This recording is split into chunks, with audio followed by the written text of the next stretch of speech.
Kaswabe, we are here sa R33 Cars Exchange para magkaroon tayo ng in-depth review sa pinakaunang Hummer EV SUV. Kung maalala nyo Kaswabe, like 3 months ago, ang kinuna natin dito is the first Hummer EV pickup truck. Pero this time, nandito pa rin yung expansion ng kanilang super truck. After 2 years, doon nila minanufacture ang isang EV SUV. Pag i-check natin, when it comes nga pala sa comparison ng dimension, this is shorter ng 20-inch, and sa wheelbase ay -9 naman. Kasi ang balak nila rito para mas maging nimble ang ating 5-seater SUV. This is the true meaning or true definition of power and purpose. Jack of all trades ito Kaswabe. Pag gusto mong ilagay sa truck, pwede siya magkaroon ng hyper lunge. Pag gusto mo naman magkaroon ng intense off-road experience, lahat ng imposible na gawin ng isang automobile, kayang-kaya ng isang Hummer EV. So on this video Kaswabe, i-check natin ano nga ba ang mga exterior details nito in comparison doon sa pickup truck. Then after that, check naman natin what's inside the cabin kasi it has insane technology. So what are we waiting for? Kaswabe, let's begin.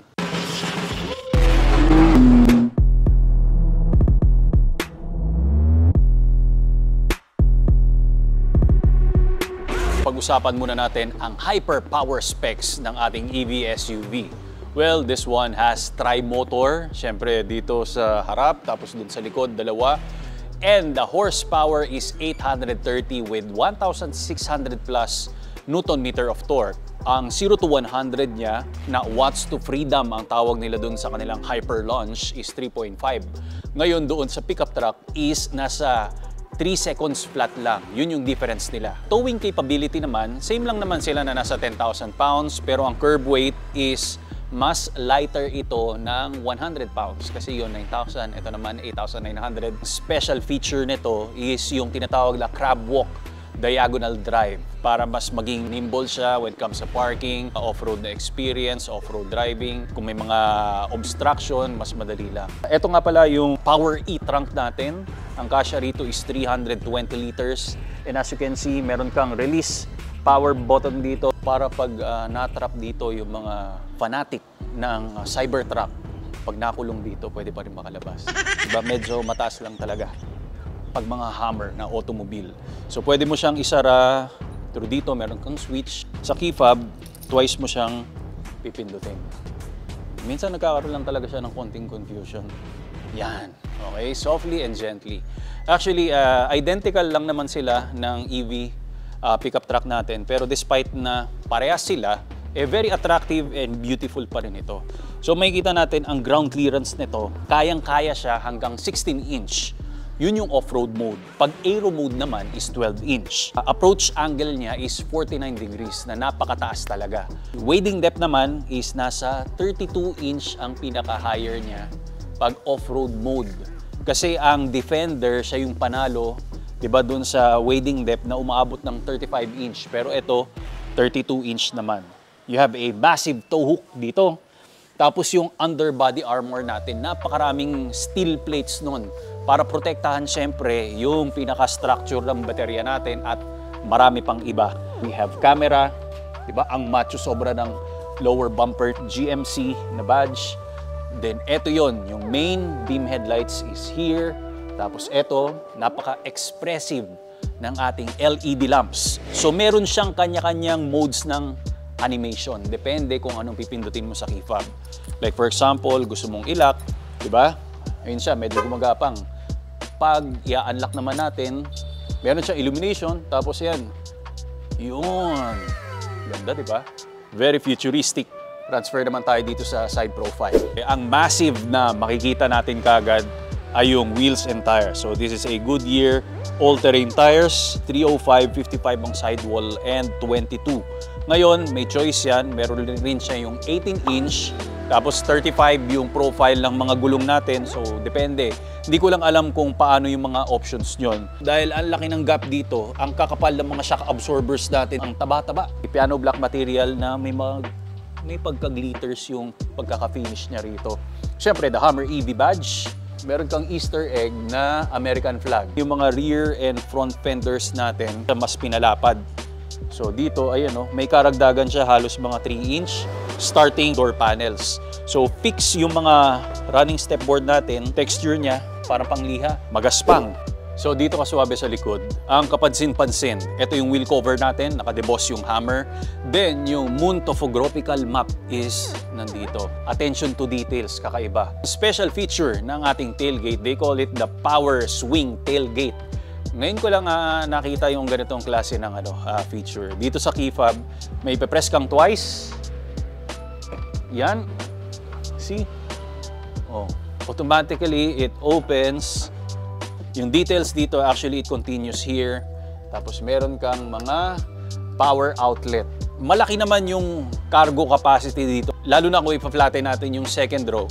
Ang problema ko lang, if you carry something, kinakailangan bandang dibdib mo siya i-carry para mailagay mo rito. Kasi tingnan mo, yung elevation niya ang laki talaga. Dito sa ilalim, meron kang mga extra space, kaya lang sobrang nipis na lang. Unlike doon sa pickup truck, talagang ang wide nung bed space. Kung isasara naman to, key fob again, press twice. Then you will see lahat ng mga H na details dito. Even sa mga rear tail lamps, letter H. Transfer naman tayo sa interior ng ating Hummer EV SUV. Introducing Autosport. Kaswabe, this one is the world's most innovative mobility scooter that we can get para sa ating lifestyle and sa mga kababayan natin na PWD. Madali lang to, comes with 2 separate parts na pwede mong gawing trolley at the same time. Installed nga pala doon sa harap ang iyong illuminated LCD display for you to see the performance and enhanced lighting system para sa safety precautions pag nasa road ka or sidewalk na pwede mong ilagay sa sports car or regular car na trunk kasi maliit lang ito and very lightweight. Within seconds, ang dali lang i-assemble. Up to 10 speed ang kanyang taglay and 10 kilometers per hour ang kanyang maximum na pinartneran mo ng shock-absorbing flat-free tires for advanced performance and auto braking system. At hindi lang sa kotse mantakin mo pati sa tren pwede. And flight approved ang ating baterya. Meron tayong lisensya. So, ibig sabihin, pag nag-travel ka around the world, kayang-kaya mo itong ilagay sa cabin at ibaba mo, ma-assemble mo kagad ito. Ang design nito ay talagang super passionate sila para ipakita sa inyo ang performance. So, ganun lang yon. Be active, be free, be yourself by Autosport. Ang link ay nasa description below para i-check mo na lang kaswabe.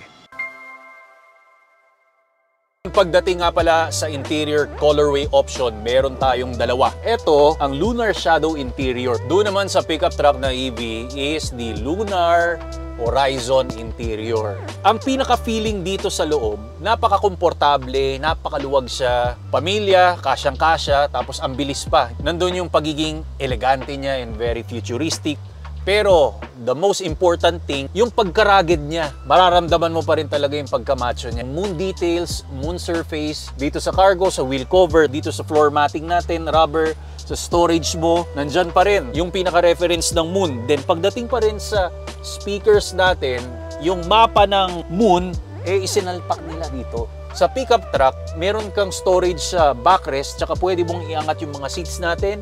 Pero eto, wala na siyang ganon. Kasi, meron naman tayong cargo space sa likod. Plus, meron tayong proper na armrest tapos dalawang cup holders.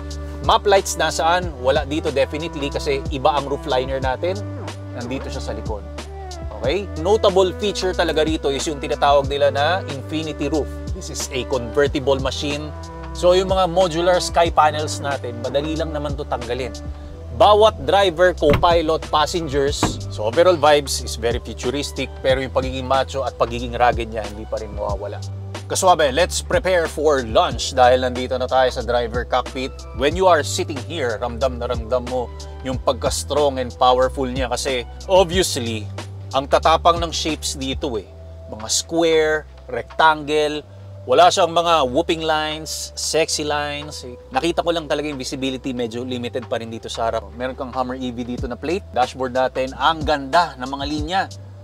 It says Edition 1 and even sa vents, may pagka-bronze, letter H pa rin yan Tapos pag tinignan mo rito, nakahigang letter H. Sa center command system natin, I think nasa around 13 inch ito. Pero ang kagandahan niya, nandito pa rin yung moon surface and details Pwede siyang pang day and night ang lalaki ng mga switches.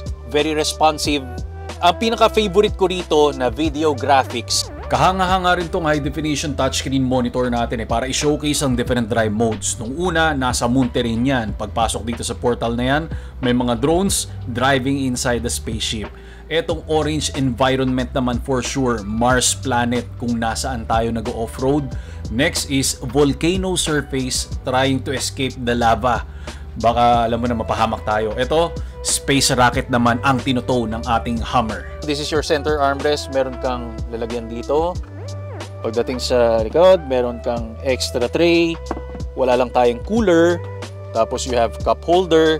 Yung mga switches na nandito sa circular knob natin is for aero mode and off-road mode. So one switch away para yung ground clearance mas tumaas. And syempre for performance driving, yung aero mode naman mas dadapa siya to reduce drag.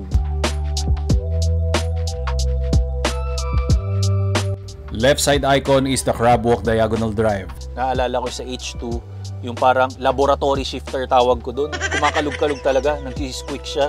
Pero ito, very solid lahat, okay? Saktong-sakto sa palad natin. Ang wireless charging, Type A, Type C. Meron ka na naman ng moon details dito sa ilalim ng center console natin. Anyway, ito yung manibela natin. Ang ganda, macho, and strong. We don't have any paddle shifters. Okay? Ito kasi is for the regenerative power source adjustment. 12.3 front monitor. Lahat sila moon surface, pero iba-iba rin sila ng orientation. Nandito yung display layout. We have lunar, tapos clean, tapos sport, and off-road, digital. Ang daming pwedeng pagpilian. Nakakaaliw talaga. Pero para sa akin, pag meron akong Hummer EV, lahat to aaralin ko talaga. Bibigyan ko siya ng isang araw para makabisado ko lahat. Nagtataka lang ako, eto siguro meron tong light meter.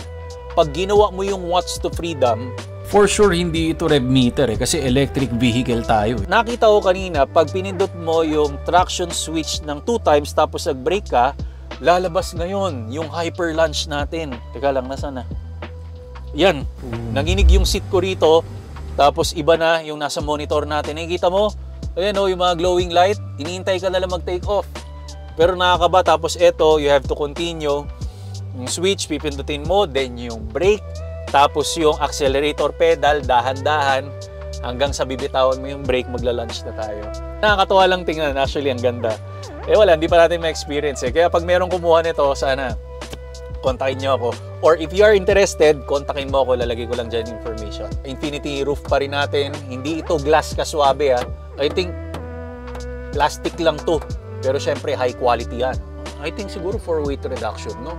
Tapos ito, meron kang rear mirror, transforms into rear digital na camera. Kasi ayun nga yun, yung visibility doon medyo poor. Provides 18 different camera views plus the unique feature Ultra Vision, which help drivers conquer the most challenging off-road terrains. Meaning to say, all angles on their body is clearly visible for the Hummer driver to dominate on or off the road. Ang price, ilalagay ko na lang sa information pag merong interesado sa inyo.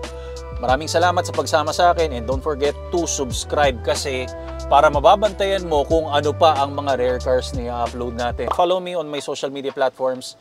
Siyempre, Air Spencer, binabati ko. Para sa akin, eto, if I have the money and electric car ito, marami na nagkalat ngayon ng electric car, susugal na ako dito. Kesa sa dating V8, kulang lang naman ito is charger lang sa bahay, pa-install ka lang. Okay? So maraming salamat Kaswabe. God bless. More power and more performance. Ano ba yung kukonect ko doon? Bigla man nawala. Sa pangalan.